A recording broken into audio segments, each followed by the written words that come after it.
Comment est-ce qu'on peut trouver des musiques un petit peu cinématiques? Il y a beaucoup de vidéastes qui cherchent ce genre de choses-là. Moi, je les trouve en seulement quelques minutes grâce à un outil, ce qui est devenu une extension sur la Premiere Pro. Je te présente Artlist. Artlist, c'est vraiment incroyable. Moi, je suis directement sur l'extension Premiere Pro, hein, fenêtre, extension, Artlist directement. C'est une banque de musique, mais c'est aussi une banque de vidéos, c'est aussi une banque d'SFX, c'est aussi de la voix off générée par IA, c'est aussi maintenant de la génération d'images et de vidéos par IA. C'est absolument incroyable ce que c'est, pour le prix que ça coûte surtout. Moi, c'est vraiment un outil que j'utilise depuis des années et que je vais continuer à utiliser. Donc si tu es un vidéaste et monteur, etc., peu importe si tu es dans la création vidéo, tu dois utiliser Artlist. Tu as 2 mois en passant gratuit, en passant par le lien dans la description et tout pour tester. Et puis voilà, donc comment trouver des musiques un petit peu cinématiques? Ce qui est bien, c'est que dans les musiques, en fait, on a beaucoup on appelle ça des filtres. Mood, vidéo thème, genre et tout. Et dans genre, en fait, on a directement cinématique. Donc si on ne va pas se prendre la tête, on va là-dedans et on va prendre celui-là, par exemple.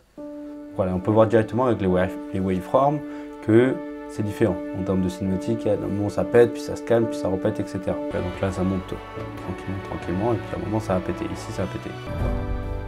Ça se calme, etc. Donc là, on a pas mal de musique un petit peu cinématique et tout. Je veux un petit peu un truc plus spécifique. Donc là, par exemple, on va prendre, je sais pas si on peut trouver un truc genre War. Je mets un truc War et tout, et on va trouver une musique un petit peu cinématique sur la guerre. Bon bah voilà, je pense que on a trouvé un petit peu notre musique cinématique sur la guerre. Donc ça, c'est trop bien. Si par exemple, celle-là m'intéresse, que je trouve le truc trop cool, mais que je veux pas forcément celle-là, juste à cliquer ici sur Similar Song, il va me sortir pas mal de sons un petit peu pareils.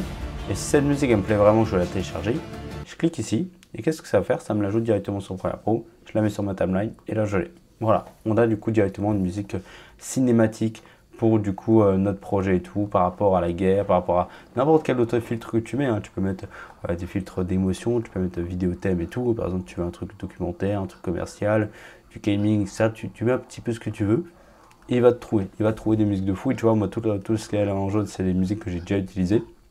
Donc c'est vraiment intéressant.